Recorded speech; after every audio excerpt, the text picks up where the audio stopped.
Today's Toolbox talk is about excavation and trenching safety, one of the most high-risk activities in construction. Every year in the UK, workers are seriously injured or killed when trenches collapse, and many of these incidents are preventable with proper planning and precautions. Excavations and trenches are dangerous because the ground can give way without warning, burying workers under tons of soil, which is often impossible to survive. Hazards include ground collapse, falling materials, underground services like gas or electricity, water ingress, and even the buildup of hazardous gases in deeper excavations.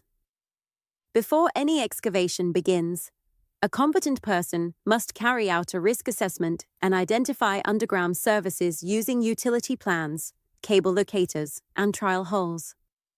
Support systems such as trench boxes, shoring, or hydraulic supports must be used to prevent collapse, and battered or bench sides should be considered where space allows.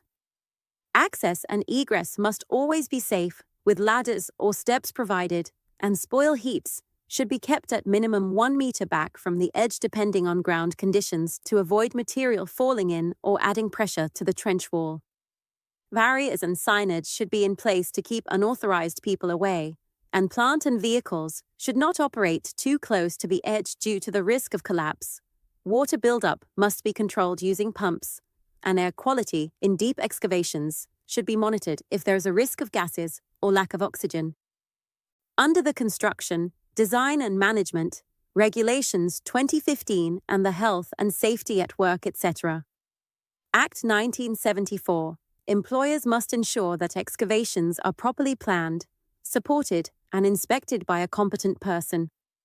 Before starting work, it is recommended to consult with a structural engineer or geologist to assess ground conditions and design suitable support systems. Inspections must be carried out at the start of each shift, after any event likely to affect stability, and following any period of bad weather. Employees must follow safe systems of work, never enter an unsupported trench, and immediately report any hazards. No ground is ever completely safe. Working in an unsupported trench is never worth the risk. Proper planning, support systems, and inspections save lives. Remember, we're currently offering 10% off our online training courses with the code EONLINE2026. If you found this Toolbox talk helpful, please like, share, and subscribe. Thanks for watching.